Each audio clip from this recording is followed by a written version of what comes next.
69,000 शिक्षक भर्ती में आरक्षण घोटाले को लेकर लंबे समय से तमाम अभ्यर्थी धरने पर बैठे हुए हैं और उनका समर्थन करने के लिए चंद्रशेखर आजाद यहां पर पहुंचे थे और लगातार ये भी धरने पर बैठे हुए थे।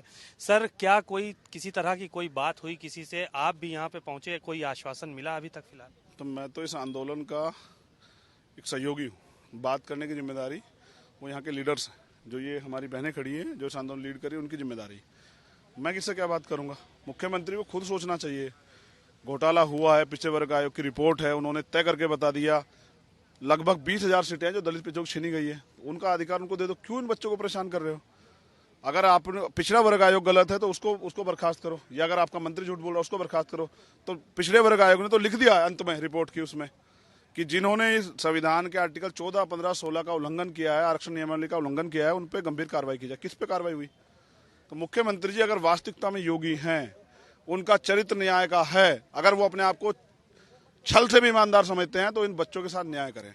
और अगर वो न्याय नहीं कर सकते तो उनको योगी कहलाने का भी कोई अधिकार नहीं। और अगर मैं ये भी साफ तौर पे कर देता हूँ, अगर वो ये सोच के बैठे हैं कि दलित पिछड़े वर्ग के लोग कमजोर हैं, तो ये वो लोग हैं जिन्होंने सरकार बनाई थी उनकी। और अगर ये विरोधी हुए तो बाबा जी यहाँ नहीं रहेंगे, 5 कालिदास मार्ग में, वहां रहेंगे मठ में। क्योंकि ये है जनता, लोकतंत्र है, जनता मालिक होती है, जनता तय करती है कौन बनेगा। तो जनता ने तय कर लिया है कि उनको उनके अधिकार चाहिए। और ये हमारी बहनें जो है ना, जो आप देखिए 72वां दिन है, कुछ ऐसी हैं जो विवाहित हैं, जिनके छोटे छोटे बच्चे हैं, परिवार है। एक महिला के लिए घर छोड़ के बैठना, खुशी से नहीं बैठी, मजबूरी में बैठी है, इन्होंने बिठाई है। अगर ये इनको न्याय देते थे और फिर हक की आवाज मांगने पर लाठियां, ये हाथ तोड़ दिया है, कपड़े फाड़ते हैं, बेइज्जत करते हैं, सरकारी गुंडों से, पुलिस के लोगों से पिटवाते हैं। इसको लोकतंत्र कहते हैं? जब पहले सरकारें थी तो विधानसभा के सामने धरने होते थे, और आज पहले गोमती नगर और फिर यहाँ हमें बाहर निकाल दिया। क्या लोकतंत्र में धरना करना संवैधानिक अधिकार नहीं है? और संवैधानिक अधिकार है तो फिर क्यों नहीं करने दे रहे हो? हिम्मत है तो सामना करो, विधानसभा के आगे धरना लगाने की इजाजत दो, फिर बताएंगे धरना किसे कहते हैं। 6 तारीख को बड़ा धरना रखा है, जो यहाँ ओबीसी एससी संयुक्त मोर्चा है, जो लोग आंदोलन लीड कर रहे हैं, उन्होंने 6 तारीख का महाधरना बुलाया है। पूरे प्रदेश से हम लोग भी आएंगे, ऐतिहासिक आंदोलन होगा। तो भीम आर्मी के लोग भी शामिल होंगे 6 तारीख के जो धरना प्रदर्शन है उसमें? 5 तारीख की रात से शामिल हो जाएंगे, और हम तो शामिल ही हैं। भीम आर्मी का एक कार्यकर्ता चंद्रशेखर आपसे कह रहा है कि सब शामिल हैं और अंत तक शामिल रहेंगे जब तक ये जीतते नहीं। इनके आंसुओं की कसम है, इनके आंसुओं की जो है ना संकल्प है कि बहनों के बहे हुए एक एक आंसू और इनके शरीर पे पड़ी हुई एक लाठी का हिसाब जो है ना सरकार से लेंगे।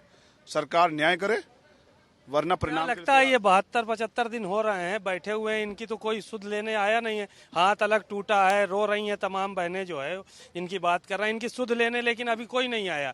तो किस तरह से जो है वो इसको आंदोलन को आगे बढ़ाएंगे? चुनाव सर पर हैं, अब तो नहीं लगता है कि इनकी बात सुनी जाएगी।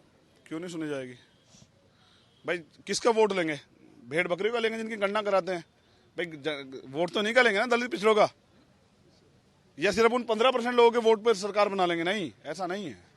सबका वोट चाहिए, सबका वोट चाहिए तो सबकी बात भी करनी पड़ेगी। सच ये है उत्तर प्रदेश की सरकार का कि सबका साथ सबका विकास, ये खोखला नारा है। सच्चा ये है, सबका साथ, स्वर्णों का विकास और दलित पिछड़ों का विनाश, उनके घरों में आग, ये है इस नारे की सच्चाई। और आप किसी भी डिपार्टमेंट को उठा के देख लीजिए। मैं तो जब से आया मुझे तो पता लगा है कि लखनऊ हाई कोर्ट में सरकारी कोर्ट 185 के लगभग हैं, एक दलित को छोड़ के सारे स्वर्ण जाति के लोग हैं, दलित पिछड़ा एक भी नहीं है। ये सच्चाई है। जितने डीएम एसएसपी बने बैठे हैं, दलित पिछड़ों को 21 और 27%, 22.5-27% आरक्षण मिला हुआ है। 2 एसएसपी मुश्किल से हैं, 2 डीएम का पता नहीं है नहीं है। पिछड़ों के 20 बैठते हैं, दलितों के 16 बैठते हैं, एक मुझे लगता है एक भी मुश्किल से होगा। ये है सामाजिक न्याय। ये झूठी, बहरी, निकम्मी, भ्रष्टाचारी सरकार कुंभ में घोटाला किया, आस्था के नाम की बात करते हैं, राम मंदिर की जमीन में घोटाला किया, जब कोरोना काल आया तो तमाम घोटाले किए, सरकारी जो मशीनें खरीदी, ऑक्सीजन में घोटाला किया, और तमाम तरह से जो भर्तियां हो रही है, पहले पेपर लीक कराते हैं, अपने चहेतों को देते हैं कि पेपर ले लो, अब वो नकल से भी पास नहीं होते। इसमें सरकार के लोग, हमारी क्या गलती? हम तो दलित पिछड़े वर्ग के लोग मेहनत करके आते हैं, खून पसीने जो है ना हमारे माँ बाप लगा, तब हम आगे बढ़ते हैं। फिर हमारे आरक्षण में घोटाला करते हो। यहाँ तो तमाम भर्ती के लोग पड़े हुए हैं। इस सरकार ने नौजवानों को लाठी भाजने के अलावा कुछ नहीं दिया। स्वर्णों की सरकार है, आप ये कह रहे हैं कि सिर्फ स्वर्णों का इसमें ख्याल रखा जा रहा है और बाकी जो है सबको दरकिनार करके रखा गया है। मैं साबित कर देता हूँ, आप जिस डिपार्टमेंट की लिस्ट है उसकी निकालवा के देता हूँ। अगर एक दलित पिछड़ा लगाया हो तो आप मुझे बता दीजिए।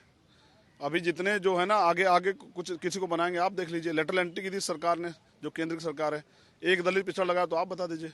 मैं तो आपसे पूछ रहा हूँ, आप बता दो कितने डीएम है यहाँ शेड्यूल कास्ट के, शायद आपको भी जानकारी नहीं होगी। और कितने एसएसपी हैं, शायद आपको जानकारी नहीं होगी, क्योंकि ये हम चर्चा में ही नहीं है। जिनकी चर्चा होती है उनका तो एक व्यक्ति मरता है तो ये हो जाता है कि खतरे में है।